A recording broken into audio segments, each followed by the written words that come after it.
Good morning, student. Today we start our last chapter of first book, theme 4, Thinkers, Beliefs and Buildings. In this chapter, we will discuss about the cultural development between 600 BC to 600 CE. Now, in this chapter, we discuss the major religious development in early India, focusing on the Buddhism and Jainism. It also examined how these religious ideas were compiled as text and reflected in architect and sculptures also. So in this chapter we will discuss about the Buddhism, Jainism, and after that the religious ideas which were also compiled in the form of the text, and the art on that time in the architect and the sculptures were also reflected from the ideas of the Buddhism and the Jainism. Now which were the main sources which give us the knowledge about this Jainism, Buddhism? Buddhist, Jaina, and Brahminical text were the main source which give us the information about these two religions. Then material remains, including the monuments. Monuments mean old buildings, and inscriptions. Inscriptions means written material. So all these sources give us the knowledge about the Buddhism and Jainism, these two main religions. Now, mid first millennium BC is regarded as a turning point in the world history. Why? What's the main reason? Which things were occurred on this time, and we saw a change in this time. Now, the first one, it saw the emergence of the thinkers such as the Zoroaster in Iran, King Zi in China, Socrates, Plato, Aristotle in Greece, and Mahavira and Gautama Buddha, among many others in the India. All these thinkers were emerged in the different countries, those who having their own teachings or their own ideas. They tried to understand the mysteries of existence. Existence means life, the mystery of life, and the relationship between the human beings and the cosmic order. Cosmic order means world system. That what is the relation between the world and the human beings. There was also the time when the kingdoms and the cities were developing, and social and economic life was changing in a variety of ways in the Ganga Valley.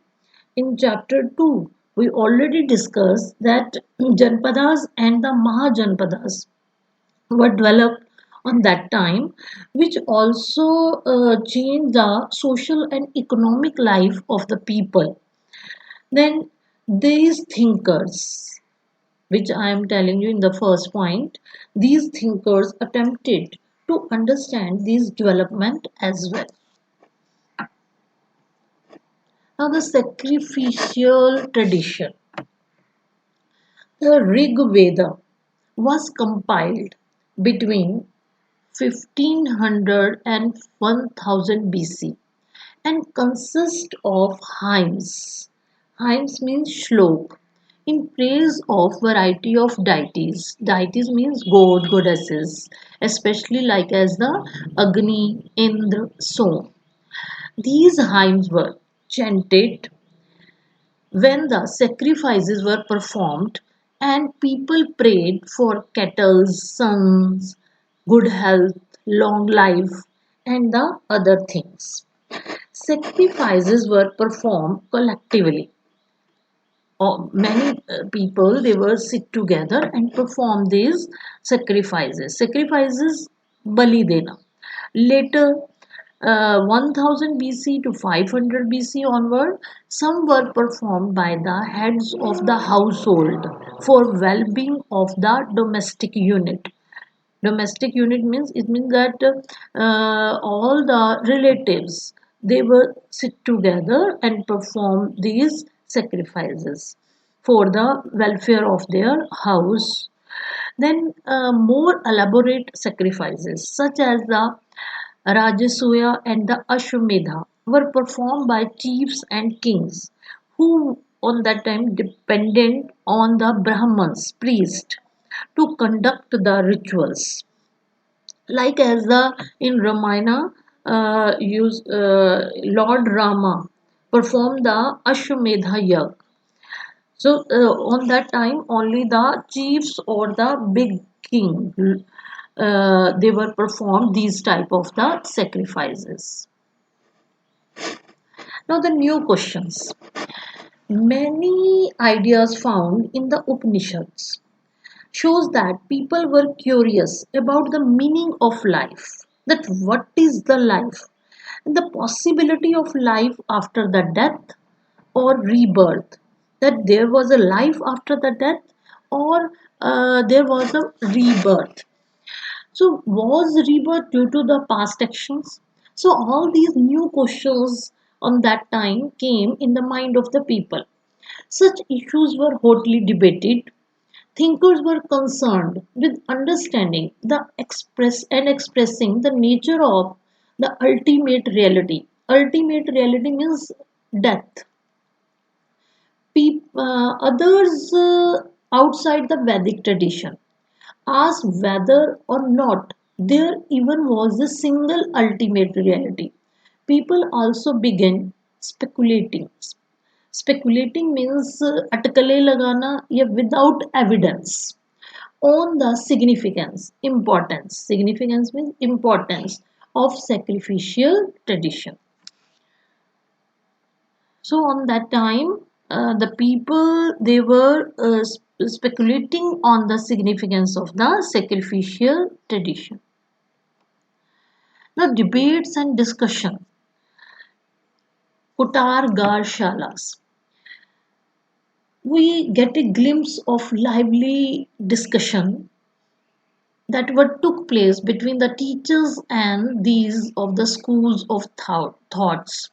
There were many 64 sects or school of thoughts on that time, and all these schools of thoughts, the teachers and the other schools, they were lively discussed and debates were also going on. But where they took this discussions and debates, Kutar Shalas were the place where the debates of teachers who tried to convince one another and laypersons about the validity of their philosophy took place.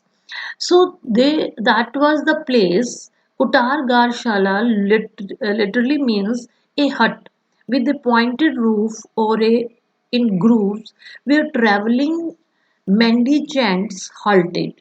Traveling mendicants means Ghumakkar Rishi, those who were moving from one place to another place. These menticant or these sage were discussed about their ideas in these Kutargar shalas. Mahavira and Buddha question the authority of Vedas. They emphasize on the individual agency, suggested that men and women could strive to attain liberation. Liberation means freedom from the trials. Trials means faith. That everyone could be free for their faith and tribulations. Tribulation means path of worldly existence, that everyone has the right to choose their path to live in this earth. This differ from the Brahminical position, as they believe that individual's existence was determined by his or her birth. in the specific caste or gender, which I told you earlier in chapter number 3, that on that time society was divided into four varnas: Brahman, Kshatriya, Vaishya, and Shudras. And on that time, the Brahmins, they also wanted that according to the birth, everyone have to live or exist. So in this way, but next topic we will cover in our next video. Thank you.